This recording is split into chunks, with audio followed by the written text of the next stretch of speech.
It's a new summer event, and that means we have a new free-to-play servant to cover, and this year's free-to-play servant is a little bit unique, because it's not just one servant, it's actually 3 servants, technically.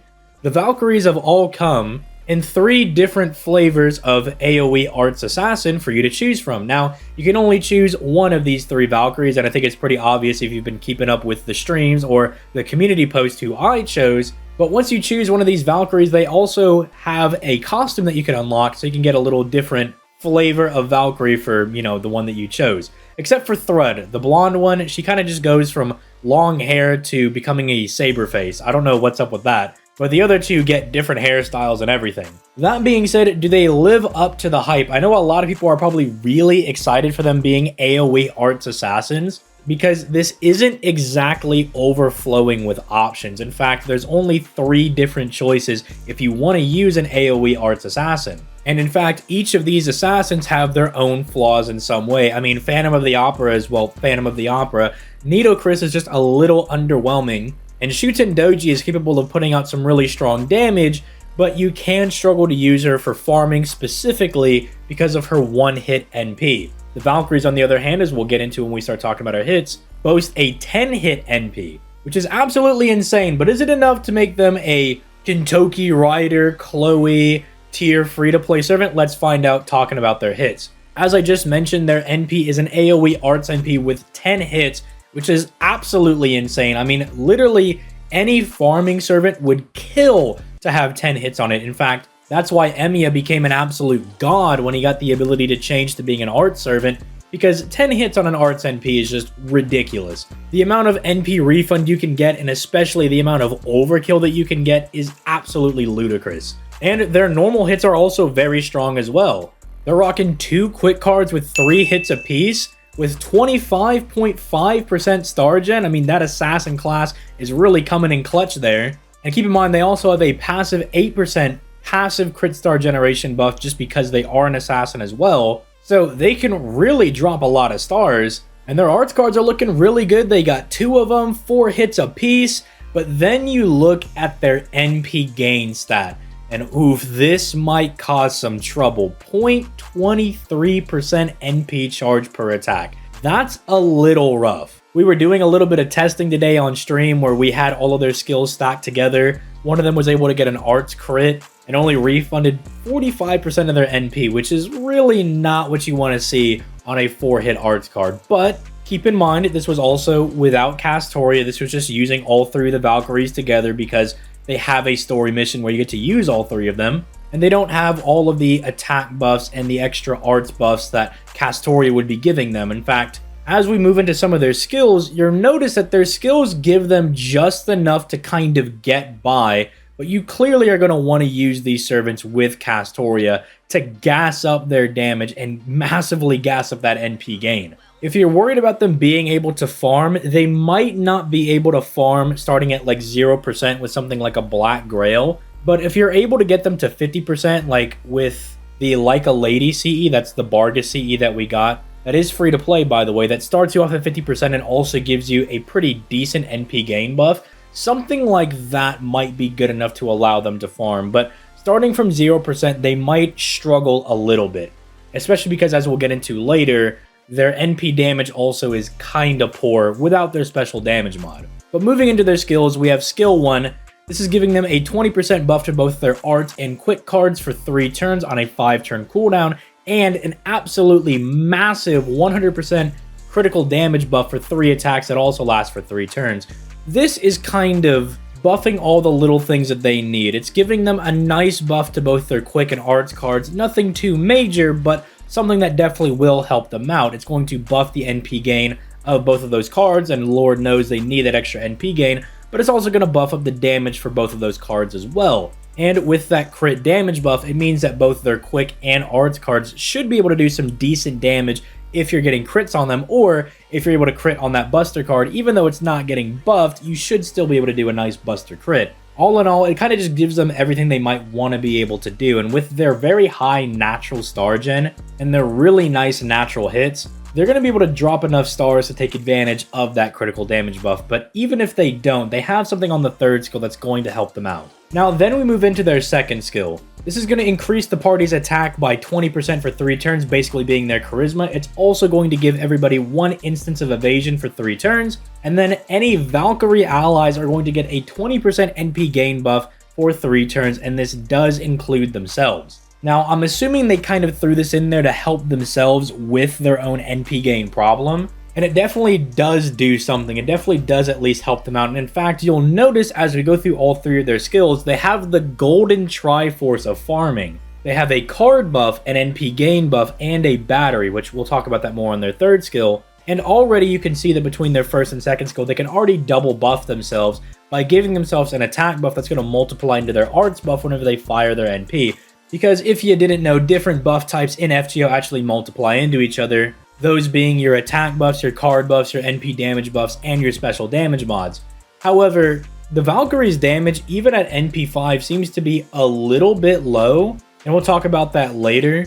There haven't been any like official calcs in the actual spreadsheet, but I've gone through the liberty of trying to do some calcs myself to kind of get a good gauge at where they'll be, and it's not looking good, we'll at least say that. But all in all, this is still a very, very good skill, and we'll get to the NP damage when we get to the NP damage. Finally, there's their 3rd skill, and again, here's the battery I was talking about, and the stars that they also are able to provide for themselves. So, 20% battery that is targetable, which is very, very nice. It gives them a 3k heal, and then drops 20 stars for anybody to use. And again, this kind of completes the trifecta of farming, that being your card buff to boost your NP gain through that, then raw NP gain, and then a raw battery in case something goes wrong. With Castoria, I'm confident that with a 50% starting charge CE, especially something as good as like a lady, or even using something like Magical Girl of Sapphire, something along those lines should definitely allow them to farm. I'm just a little concerned about their prospects of being able to farm if they're starting from 0% with something like Black Grail or like a random event CE.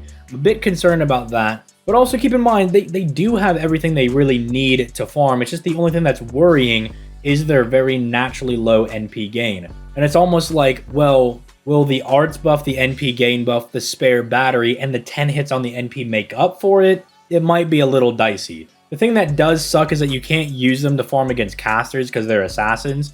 And unfortunately, casters are the easiest person to farm against because they give you the most NP gain back. If you didn't know, different enemies in FGO actually have different NP returns. So if you've noticed that farming Berserkers is a little hard, that's because they give you the least amount of NP back, and casters are always really easy because they give you the most back. And so I'll be very curious to see how they perform going forward, and especially if my calcs for the NP are wrong. But speaking of the NP, let's go ahead and start talking about what they've got. As I've already mentioned like 60 times, they have 10 hits on the NP. They should be a free NP5 because they are a free-to-play servant. They have this 40% chance to insta-kill demonic enemies. You really don't want to get that because that's going to hurt their ability to get overkill and stuff for farming and whatnot. Although if you're doing a boss fight and they have like demonic class goons all around them, this can be really good to try to mop them up. The real thing that's probably going to save them is that special damage mod against Earth attribute enemies.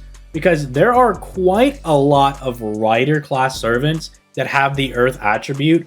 There's also quite a few Berserkers, but as I did mention, they might struggle to farm Berserkers, but it does remain an option if you want to use like a 50% starting charge CE and maybe kind of brute force your way through farming those Berserkers. That might be something they're able to do, but also keep in mind that Wyverns and Dragons, which are also commonly Rider class enemies, are also Earth attributes. So you can, take out any of the Dragon Wyvern people. That'll kind of make their life a little bit easier. There's a few other common enemies that come in Rider or Berserker that you could use them against that they actually will get that special damage mod against. So it will make them a little bit better. Earth is one of the better special damage mods to get just because it's very broad and the enemies you fight are very common. But now let's actually look at that NP damage. And yeah, it's looking a little bit rough without the actual special damage mod. When the calc for the special damage mod comes up, you'll see that, oh yeah, that damage is actually really acceptable. If anybody's asking why did you use Servant Gray in the servant info, it's because they're not officially in the calculator yet, but I gave them basically the Valkyrie's attack. I gave them the level 80, I gave them the foe, I'm assuming you're going to foe your Valkyries. I gave them the 450% NP special damage modifier, the 20% arts, the 20% attack buff. So yeah, it's just looking like they're not going to be hitting very hard without their special damage mod. I believe this also has something to do with the assassin class modifier. I believe the assassin class, and someone could correct me if I'm wrong, but I believe it has the lowest class damage modifier out of all of the classes, so that's why they naturally just do less damage. But this is going to be a servant I'm very curious to see how they actually turn out, because it seems like it could go either way. I mean, I'm very confident in saying that if you're going to use them with the 50% starting charge CE, or even something like, again, Magical Gorilla Sapphire, something along those lines, they'll definitely be able to get the job done, and they'll definitely probably be your de facto go-to AoE assassin, at least for arts anyway. But the prospect of them being able to farm from 0% NP with something like Black Grail, it seems like it could be very good or very bad, because their NP gain is really low, but Black Grail is going to gas up their damage, and because they have 10 hits, they could really take advantage of that overkill and really kind of make up for the lack of NP gain. So I think it's a little too early to call it if they suck or not. They definitely don't suck. They'll be able to get the job done, but it remains to be seen how good this servant's going to be. This is actually a servant that I'm kind of holding my judgment on a little bit. And I wanted to get you guys' thoughts in the comments down below. What do you guys think about the free-to-play Valkyrie servant? For one, let me know which one you're choosing. But two, I want to kind of gauge the community's initial response to this servant, because it was almost like when Tamatomo dropped and I was like, yeah, he's good, but how good is he going to be in comparison to the other Buster AoE archers, right? It's one of those things where it's like, it's not as clear. So let's get an actual good look at them first, and then we'll make that judgment. With that being said, if you enjoy daily FGO content, make sure to leave a like on the video and you subscribe to the channel for that daily FGO content. If you want to catch my Twitch streams, I stream around 6 p.m. Eastern Standard Time every weekday. The weekday is guaranteed. I'm going to stream every weekday unless I have some weird health complication. But the starting around 6 p.m. Eastern Standard Time, just sometime around 6 to 7, that's when the stream's going to go live. And then I'll usually stream for a couple of hours. Speaking of streams, if you're interested in competing for $100 or even just $50, I'm going to be hosting a Master Duel tournament this Saturday. The details are in the description down below. If you just go to my Discord, go to the announcements channel, it'll give you all the rules for the tournament. And if you have any other questions, I can let you know.